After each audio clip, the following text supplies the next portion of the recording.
For generations, women suffered silently with few treatment options and fertility concerns. Today, 1 in 3 will be diagnosed with fibroids. 80% of women of African descent have fibroids. Our numbers are too great for this story to continue. Will you join me in creating a new story, a movement? Let's let the world know that we are empowered, resilient, and focused. Hi, I'm Sateria. I faced fibroids at the age of 26. Freedom from fibroids will mean that women around the world will no longer have to suffer. Let's create a global movement together. Welcome to Fibroid Awareness Month 2021.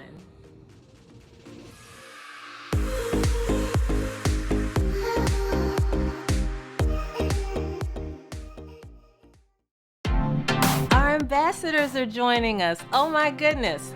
We would love for you to meet our ambassador team. We have 22 chapters around the country, and they're joining us now. You'll learn more about the work that they do and how we are striving to make a difference in your community. Today, you will meet our ambassadors from Florida, Texas, Canada, New York, North Carolina, Michigan, Mississippi, and Jamaica.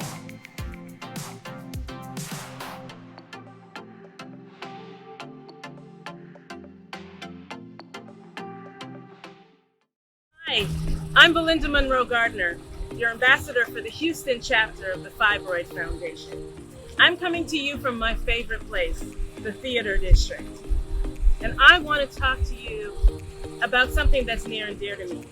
For many years, I suffered with the debilitating disease of fibroids, but now I call myself a survivor.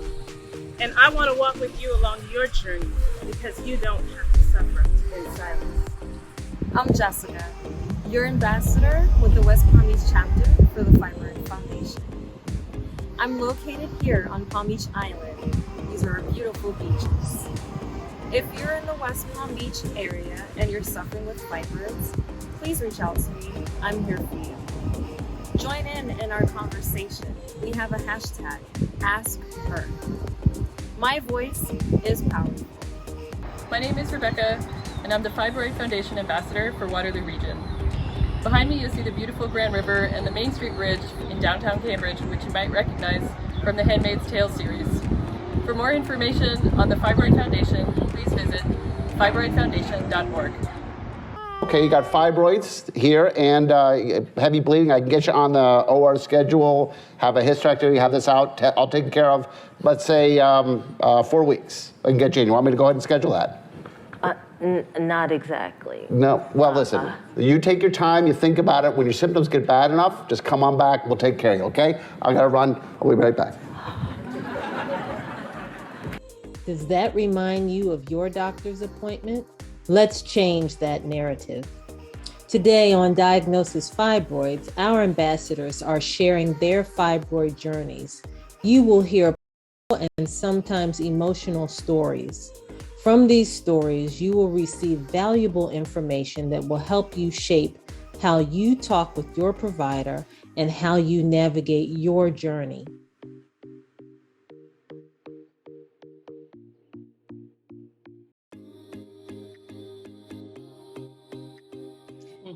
Welcome to an exciting segment called Diagnosis Fibroids, Now What? We know that we've all faced the fibroids diagnosis, and so we thought that we would share some very personal stories to welcome you to the sisterhood. I am so excited to introduce you to 5 of our amazing ambassadors. I'd like to introduce you to Tracy Armstrong in our Detroit chapter,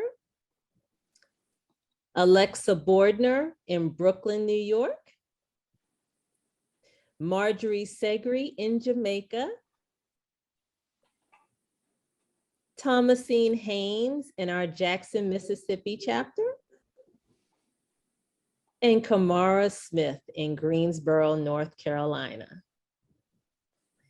Hello, ladies. Hi. So I'm so happy to be speaking with all of you. I talk about my diagnosis story a lot, and I'm always interested to hear other folks' diagnosis stories. I know for me, when I was diagnosed, I had never heard the word fibroid. It was not familiar to me at all. And that's something I try to remind our health care professionals about frequently, that the lingo that they share every day that's very familiar to them is in most instances very foreign to us. Um, and I've also learned that the patient voice holds so much information, valuable information, that can not only help other patients in terms of peer-to-peer support, but it can also help medical professionals to be able to better help develop treatment plans and to understand what our priorities are. So that's the goal of this. Well, there's several goals that I just mentioned. And so I'll start by asking Alexa. Alexa, what would you like to share about your diagnosis story? Sure. I mean, I can start from the beginning. It was kind of everything moved really quickly for me once I found out that I had fibroids. But to start from the beginning, I have had sort of this weird phantom abdominal pain for most of my adult life. I had seen multiple gynecologists, gastroenterologists, so no one could really identify what the problem was.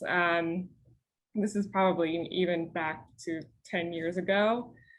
So I had sort of, I hadn't been to my annual exam for like 3 years or something. And then after COVID hit, I thought, I really should get in to see a doctor.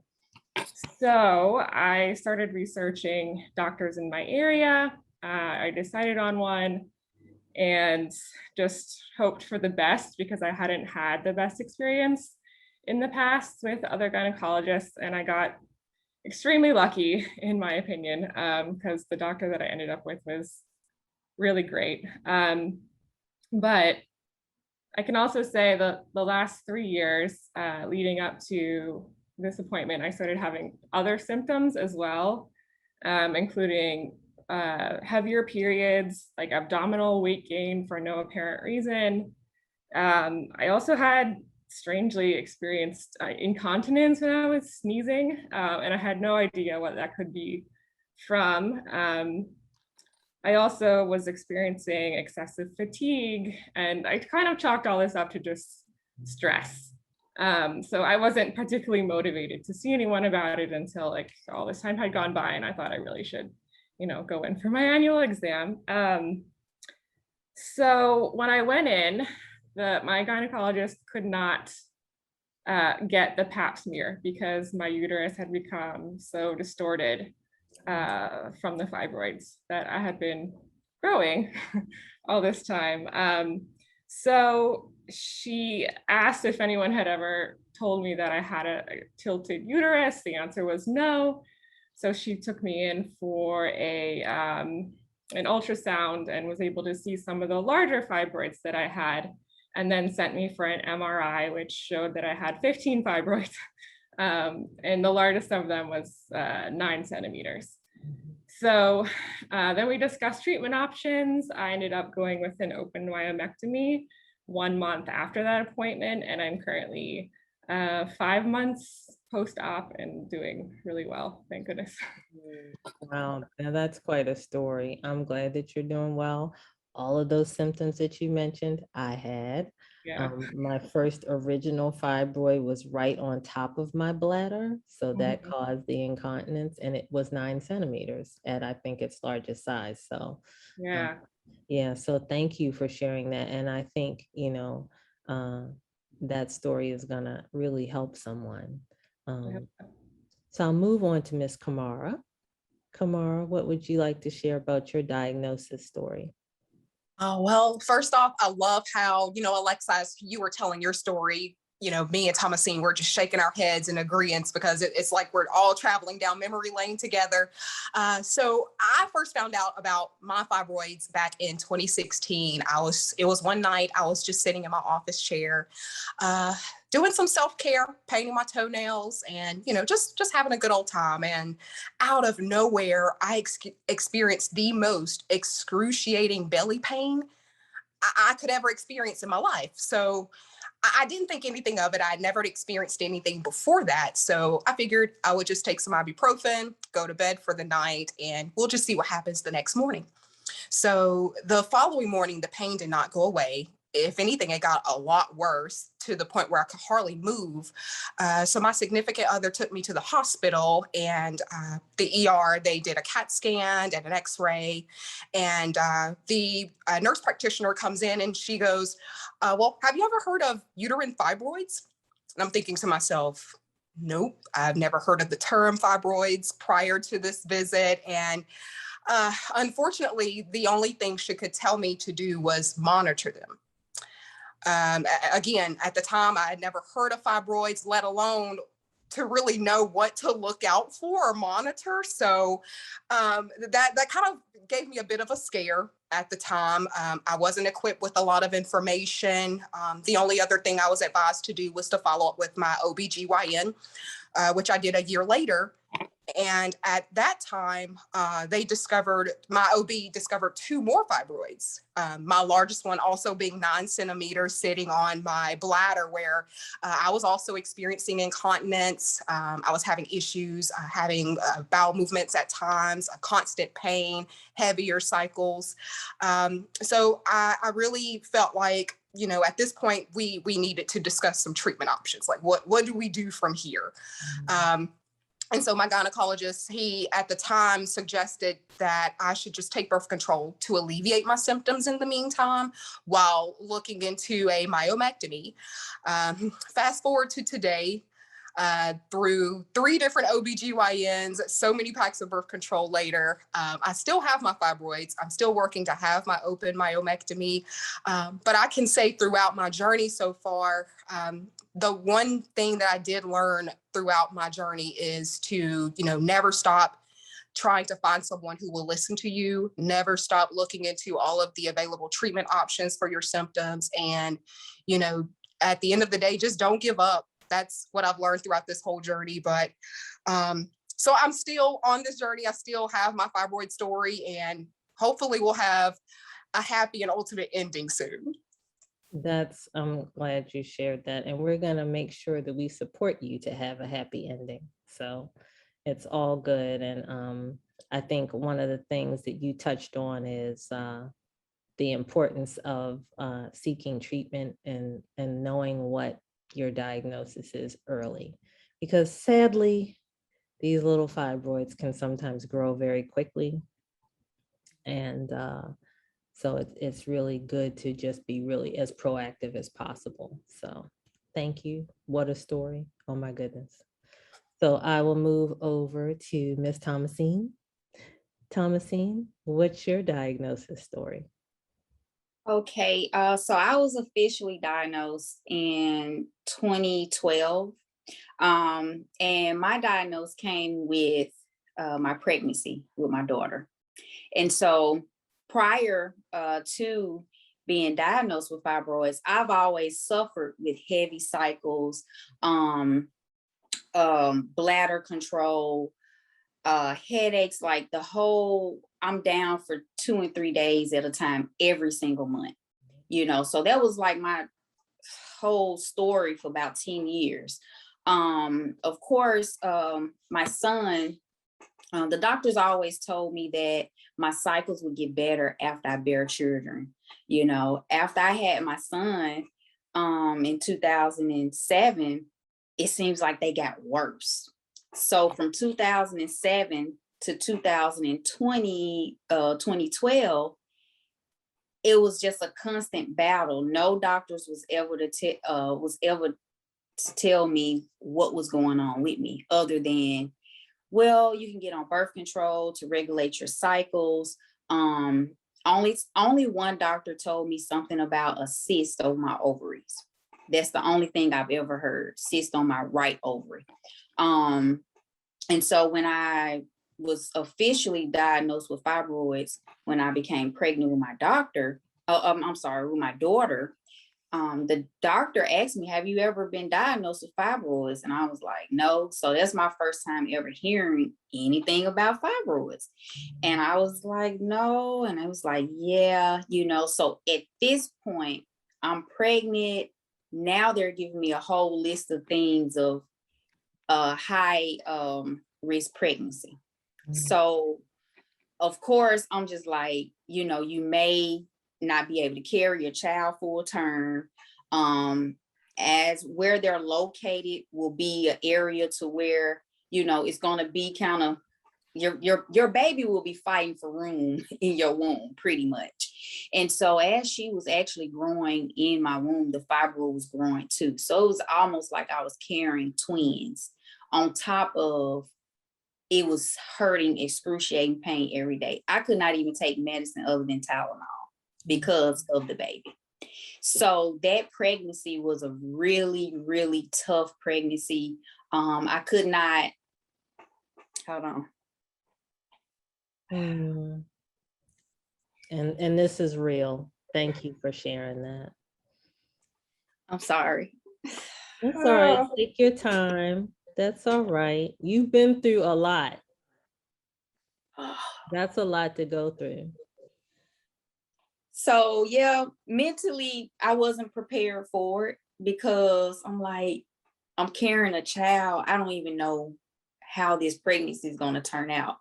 I don't even know, like my birth plan. I don't know if I'll be able to carry her full term. I don't know if I'll be able to have her vaginally because they told me if, once I have her, I couldn't push too hard. It'll, may do hemorrhaging.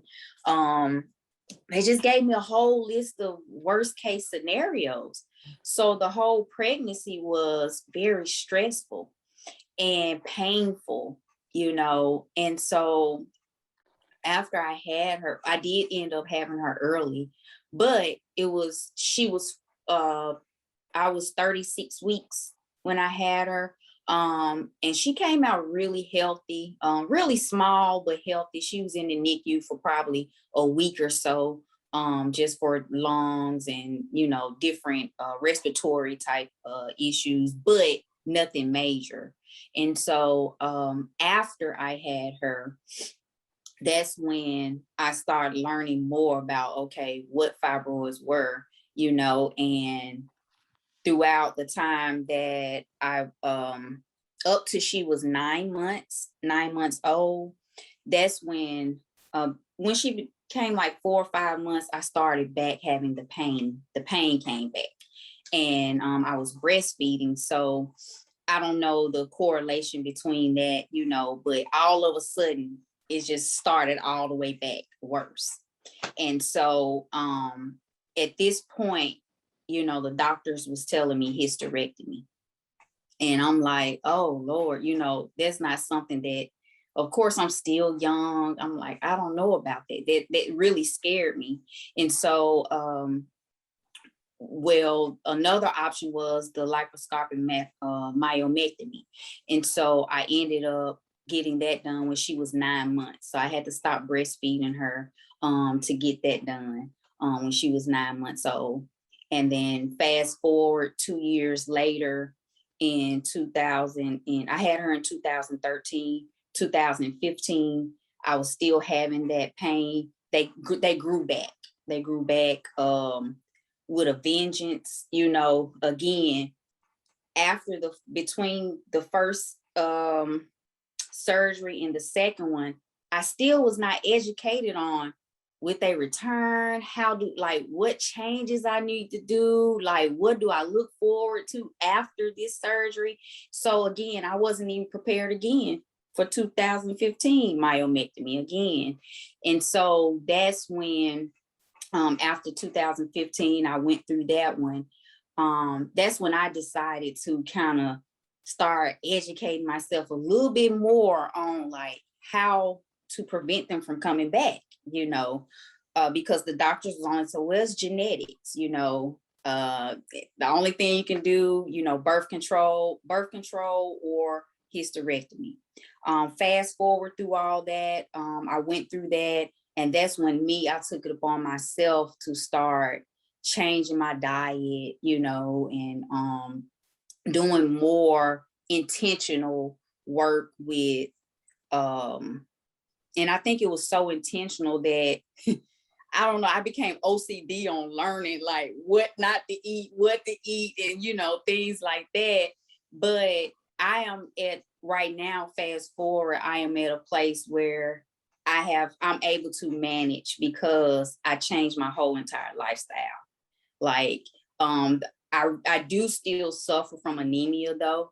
And so that's up and down with me throughout my cycles. But other than that, I don't have that problem with the fibroids like I used to. They have shrunk. The last time I went to get my last ultrasound, which was a year ago, because I'm almost due for my wellness, she didn't see any fibroids anymore. So Wow. I wish I knew, because I started feeling different when I started changing my diet. I started like, it's like my life like came back, you know, and I'm sure you guys can all agree with that, how it just changed your life. And so I'm just excited today just to continue this lifestyle, because it's a lifestyle change, and to help other women. Wow, powerful. So you touched on so many things that I was over here taking notes, Thomasine. So Yeah. the first one is pregnancy. It's very common, unfortunately, for people to find out that they have fibroids when they see their ultrasound or they're diagnosed with a pregnancy. They find out for the first time. So that is very common. And it's also common for fibroids to sometimes grow during pregnancy with the hormone surges that you're already having, carrying your baby. And, you know, you also mentioned that the doctor said that your fibroids would shrink after you had a baby. And one thing about fibroids, which emphasizes the need for us to learn more about them and have more research that's patient friendly, is that they do not behave the same way with every person. I Yes. call them like a snowflake. Like there's never a snowflake that's the same. Fibroids are the same way. I had a 2-centimeter pedunculator fibroid that almost took me out of here. Yeah. At 2 centimeters. And it, you know, and I know that we all have different size fibroids. I know that, you know, there's just no definition of typical, really. And so I appreciate you bringing that up. And I'm going to come back to you after we hear everyone else's stories about your health journey, if you'd like to share that. But one thing I would like to say is that I wish I had a community to help me deal with the emotions. And so many of us have the emotions of coping through everyday life, going to work, the pain, the stress, carrying lots of products. And so you've helped someone today, probably a whole lot of people, because a lot of times, like me, people keep those emotions bottled up, and it's just really generous and wonderful of you all to contribute your stories and also to express what you are feeling. So I appreciate that. So I'll move to Miss Marjorie. Marjorie, Hi. what's your diagnosis story? All right. So for me, I have always had my period, always what we call it, in Jamaica, bad period, very heavy throughout my life. So it didn't seem strange to me at any point in time that I had fibroids. I know fibroids because it's something that's common in Jamaica, we talk about. But I didn't know I have it. How I decided to go and check what was happening to me is that one morning I was lying in bed. It was a very busy period of my life. So I wasn't paying attention to much. I was very busy doing, work, career thing. And so I was lying down one morning, and I was looking, I don't know why I was looking at my tummy, and it looked a little strange to me. And I said, whoa, I have a little thing that's kind of look bigger than the normal size. So I went to the doctor and he looked at me and said, oh, you have fibroids. And he did that. And that was my GP. And so he sent me, this was about 2016, he sent me to a gynae, the gynae next door, who looked at me, gave me a paper to do an ultrasound because he did not have the facilities in his office. And he said, let's do surgery. Now, I am a big coward. I don't like doctor's office and I don't like the idea of surgery. So that being the first, the first thing he said, I said, no way. I didn't tell him that, by the way, I didn't tell him. So we went ahead, we got all the approvals for the surgery. I did all the things, the pre-op things for the surgery.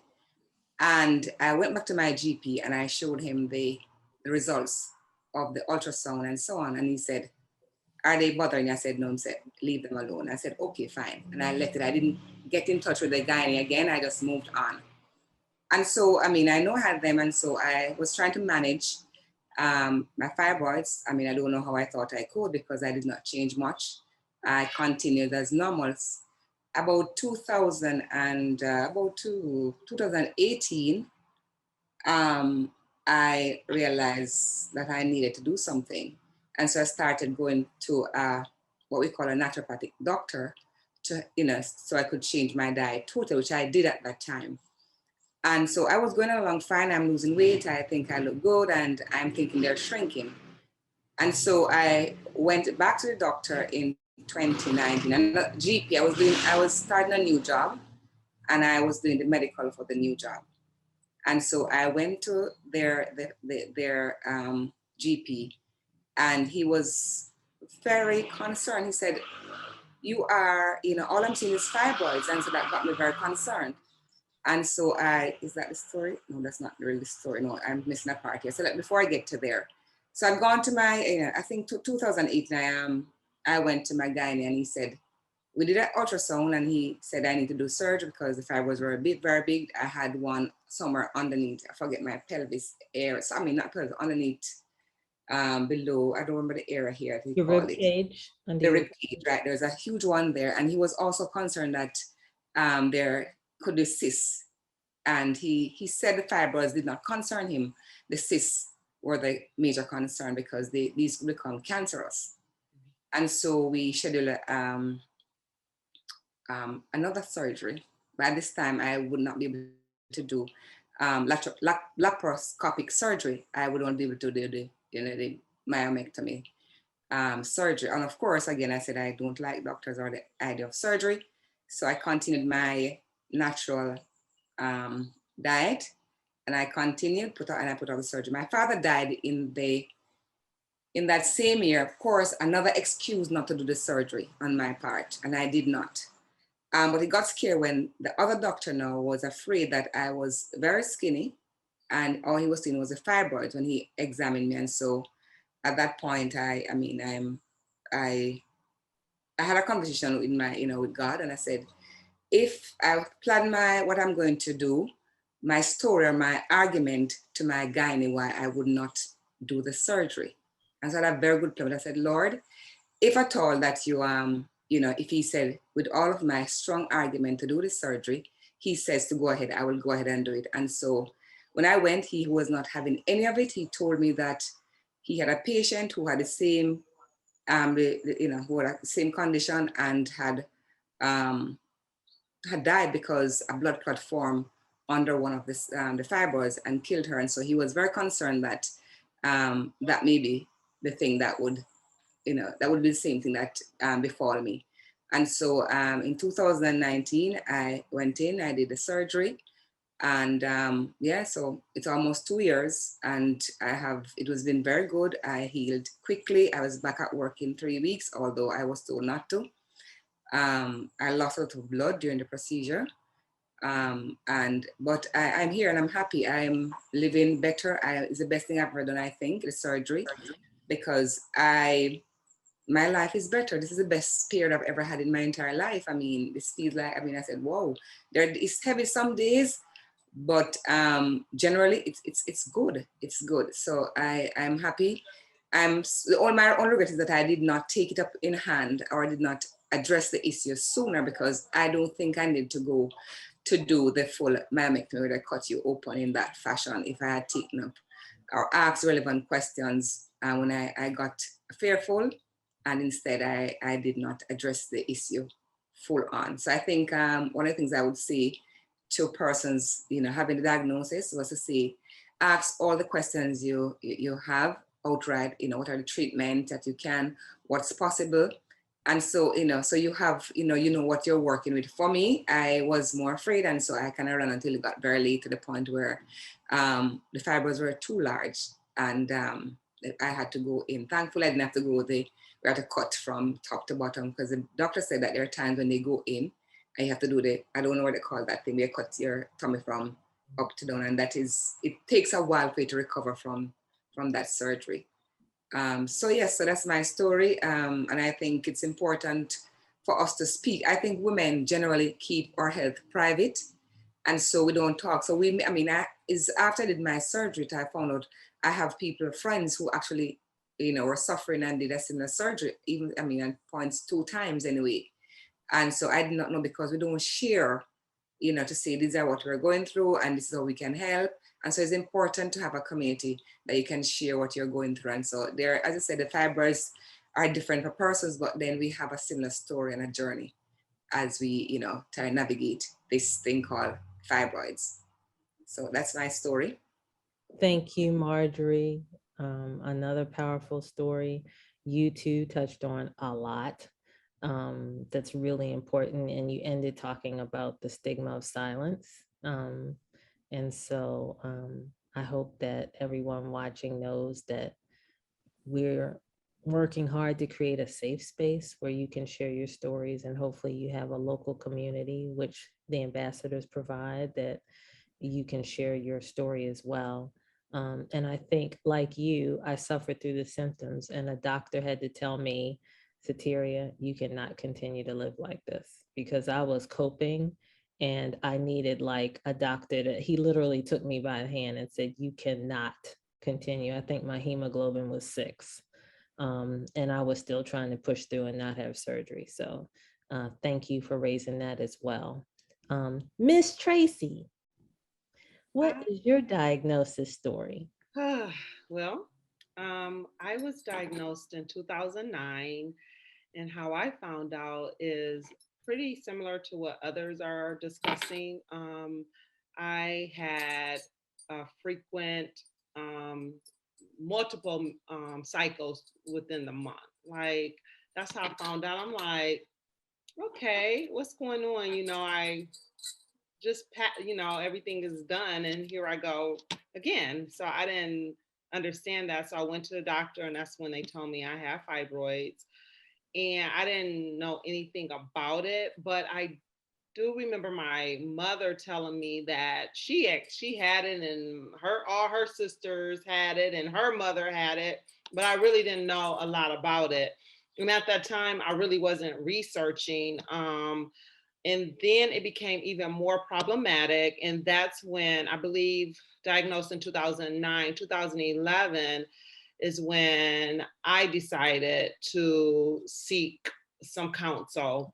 And I was given the options, a birth control pill. I was given, I don't know if there were any other options out there the way they are now, but I do remember having some bad experiences just trying to go to different OBGYNs. I had an experience where, and this is just about doctors and bedside manners and really understanding that this is emotional. But I went to a doctor, I sat in her office, and she told me my only option was hysterectomy. Now, little season in my life, but at the time, I still don't have children, but I didn't have kids, and I was thinking, okay, I want to have children. So just to say your only option is a hysterectomy is devastating. When you're in an OG, when you're in a doctor's office where women are coming in pregnant, and you're sitting in there talking about something the opposite of having a child is very devastating. For those who don't have children, want to have children, and are dealing with this, it can be extremely emotional. And I just remember her taking a whole bunch of pictures of other surgeries that she did, and she took pictures of the actual fibroids, and it was like those Kodak pictures. I don't know if you remember, but she literally threw them at me, and I'm just looking at all these fibroids, and it was just. So I remember leaving crying. And then at that point, I was so devastated. And I didn't know what to do. I knew I just didn't want to have a hysterectomy, no other options. And one of the things I realized is when looking for a doctor, you have to make sure they specialize in what you want done, because they're only going to tell you what they can do, right? And because she was only trained to do hysterectomies, she didn't even give me any other options or refer me out. So a friend, she had just had surgery, and she told me about a doctor, and that's when I found out about the laparoscopic myomastectomy. So I had that done in 2011.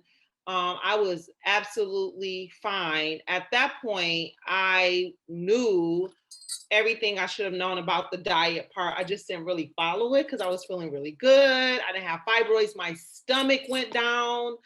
And I was very happy. 7 years, I was just fibroid free. Now, I can't say when I had the myomastectomy, I believe someone else said this, I did lose a lot of blood in surgery, which scared me. I almost had to have the, what do you call it? The transfusion. Blood transfusion. Blood transfusion, yeah. And they could not get all of the fibroids. So she told me some of the fibroids were left, which is discouraging because you're like, okay.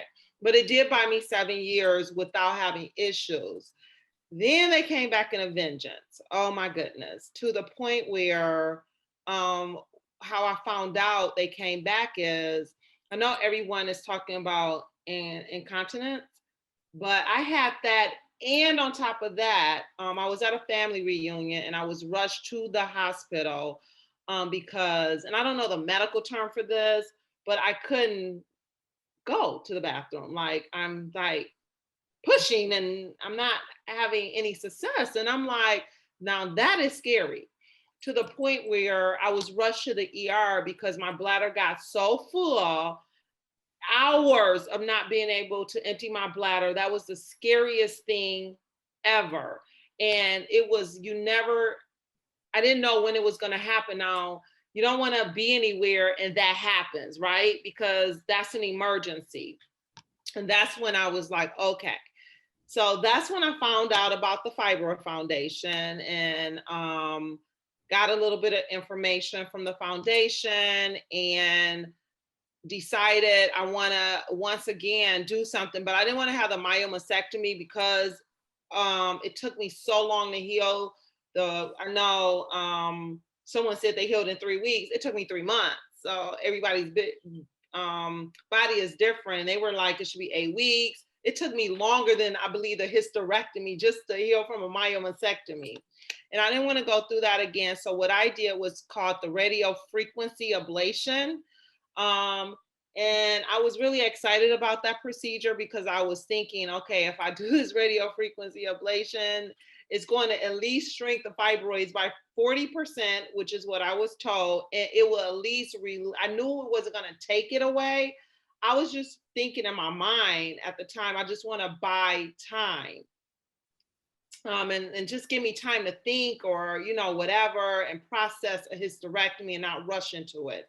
But that procedure, unfortunately, it did not work for me.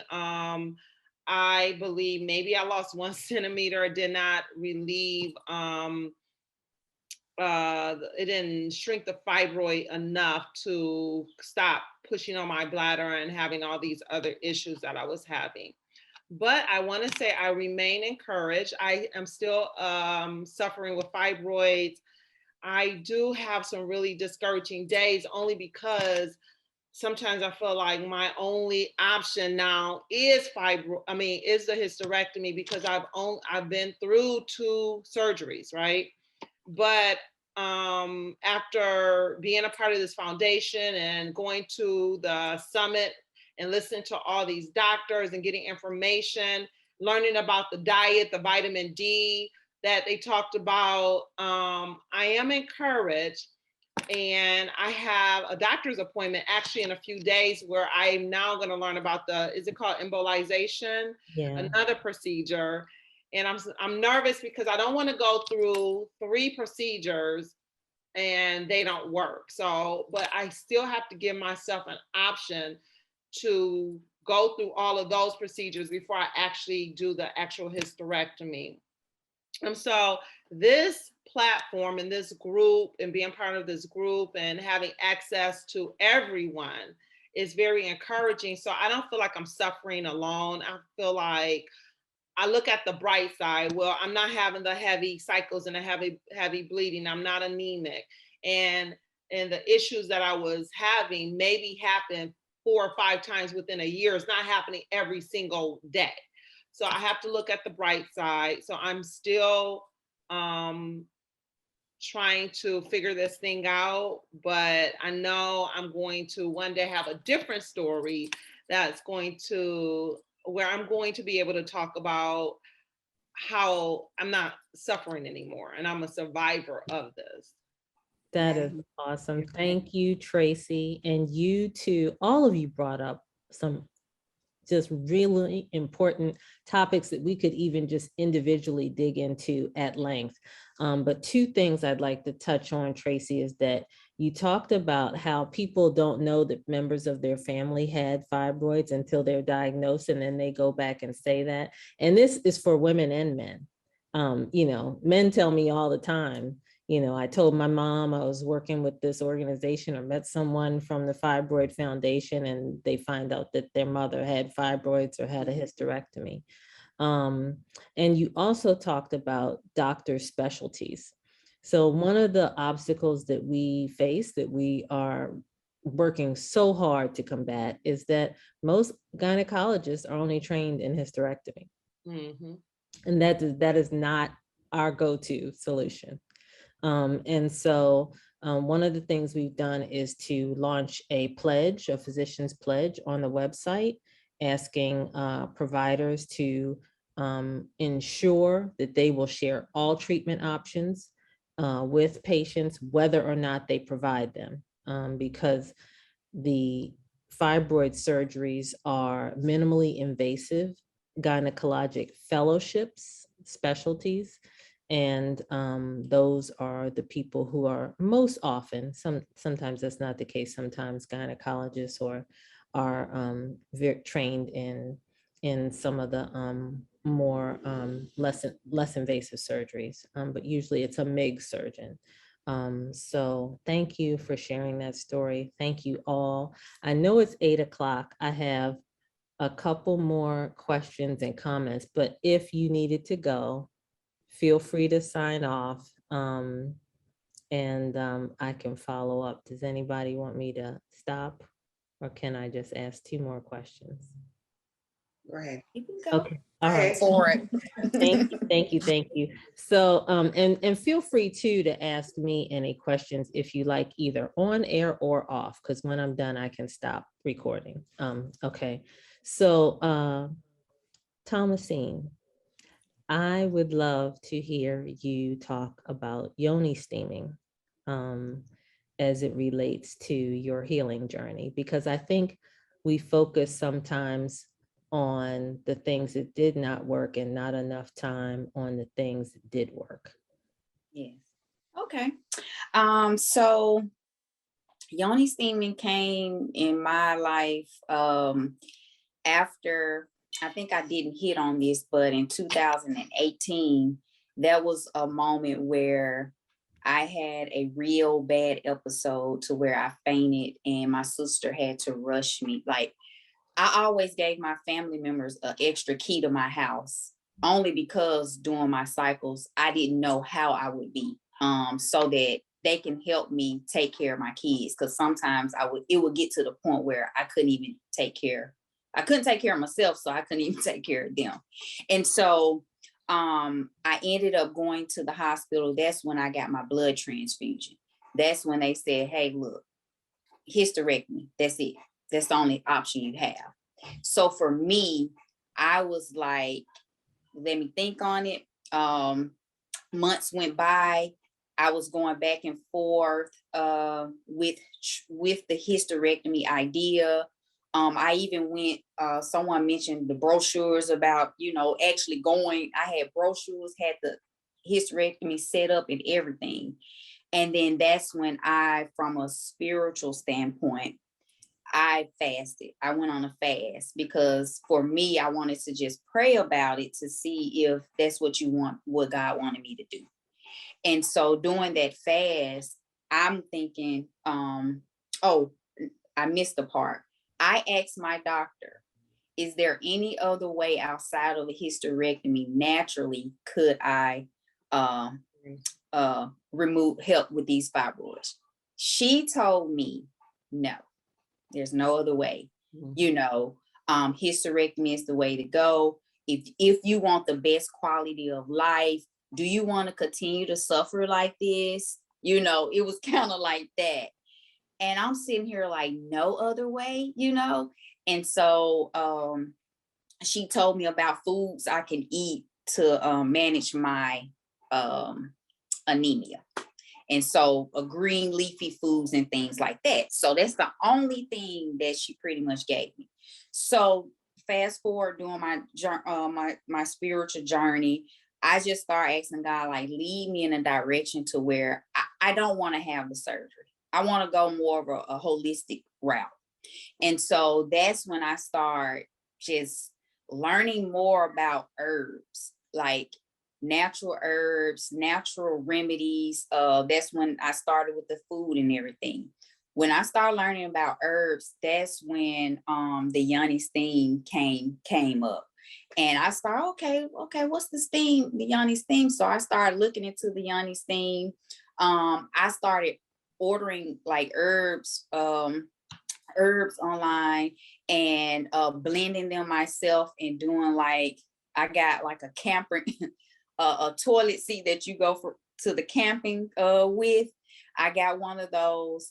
I started boiling my herbs and then just start sitting on it, covering myself with a blanket or something, and sitting over the pot for about an hour, And so that was a part of my self-care, because at this point I'm like, I'll just try anything at this point. I mean, what's the worst could happen, And so as I started doing that and implementing juicing and smoothies and more green leaf vegetables, I started doing the yoni steam. Originally, I did it like 3 times a week. So I did it 3 times a week before my cycle came on. And then when my cycle went off, I did it twice in that week after. I did that for about 3 months.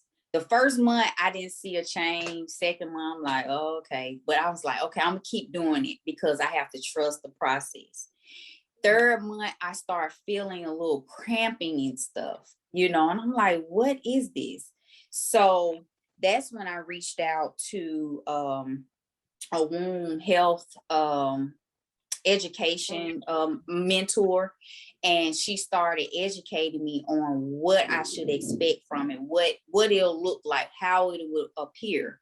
And so that's when I started realizing that, oh, my fibroids are actually shrinking. And when I started cramping and I started having blood clots coming out, well, those were actually the fibroids like purging from my uterus. And that was just so amazing to me. And so I started continuing, just keep doing it. And within 6 months, I started feeling so much better. I wasn't cramping. my bloat, like my stomach has stopped bloating so much. What else? My cycle used to go from 7 to 10 days, 10 days max, and sometimes twice in the same month. And so it decreased from 7 to 10 days to 3 to 5 days. The first day is like a heavy day, but the rest of the days is like a cycle. I guess in my mind, I'm like, I guess this a regular cycle, because I never had a regular cycle before. Wow. And so I'm like, it was scary because I'm like, this is not normal. I don't cramp. My cycle is not that long. Like, it was so scary to me. And this is like, it just was life changing for me. Like, it would get to the point where, and I'm sure you guys have been there too, where you have to cancel events. Like, you have to cancel going out with your friends. I would cancel trips around my cycle, because I knew I would be sick. It's no reason for me to go, or I would carry sanitary napkins with me everywhere I go, just in case I may have an accident. And so within that 6 to 9 months after me continuing to do those yoni stings, and on top of changing my diet, I felt like a whole new person. Oh, I'm sorry, y'all. It's storming here. That's a sign. That's a sign. Yeah. But that's awesome. Yes, the yoni, like, I swear by the yoni sting. I swear by it. Like, thank you for sharing that, Thomasine. And I wanted to, I'm really thinking more on holistic terms. And what I usually advise folks is, if you want to try holistic methodologies, I fully encourage that, as long as you have the right licensed professional to help you and you go to the right sources like Thomasine did, and pair that holistic treatment with a medical provider. Just because you can get in a very dangerous situation with fibroids, and you want to make sure that you have the medical if you need it. Yes. And I think that's so important to emphasize. I became a Reiki therapist to do Reiki on myself to help with fibroid cramping. That was very successful for me. It abated the symptoms after I was treated by a Reiki master whom I know, who taught me. And I also went to a napropath who would adjust my body from head to toe, and it would reduce the bleeding significantly. The only issue with that was, when I sat down, my spine would recompress and my sacrum would recompress, and then that would cause more bleeding. But right after the treatment, I was a happy girl because it was, so successful. So I'm a huge fan of holistic treatment options, as long as they're managed by the right professional, and that you're making sure you care for yourself with traditional medical support as well if you need it. And Thomasine said something interesting, that she was ready to try anything. I think many of us have felt that way. And I think that can be dangerous. So we have to be careful, but those emotions are real. And I just want to acknowledge that because I think many of us have been there. Alexa, I wanted to find out what steps you took to research your doctor that you found that cared for you so well. Honestly, I think I really just got lucky, because I went on ZocDoc, which I think a lot of people use to find doctors. And, some of them post bios on their pages. And I found someone who, she wasn't necessarily super experienced. I think she recently started with the practice that she's at now. But her bio just really resonated with me on a personal level. I felt like if I met her, I would get along with her. And I think that's important because at least for me, I can be a little bit like shy with my doctor. And I think it's really important, especially when you have an issue like fibroids, which isn't totally understood, to be able to put everything on the table when you walk in to talk to your doctor and to feel comfortable doing that. And I think another characteristic about her that I really liked is that she's very curious, and I don't mean that in like she treats her patient like a specimen kind of way, but just that she asks a lot of questions of me, and also was also willing to like really talk about all the different options that were available to me. And while I don't think this is necessarily her specialty, she was really willing to find out what she could for me, talk to specialists for me without me even asking her to do that.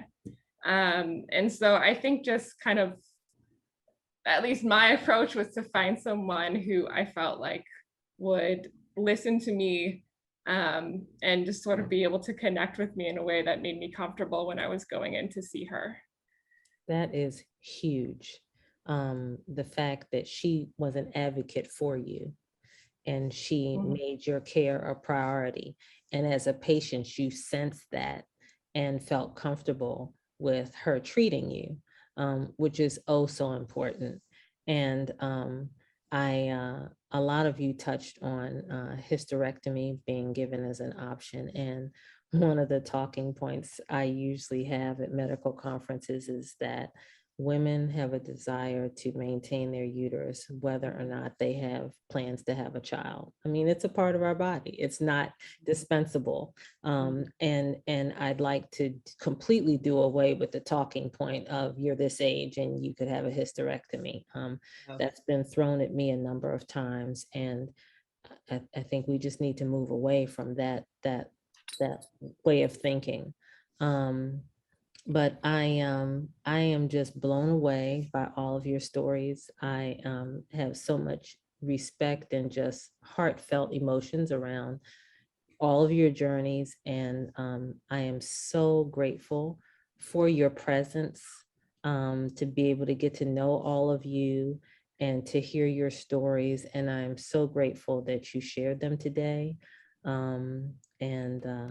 Thank you for being here.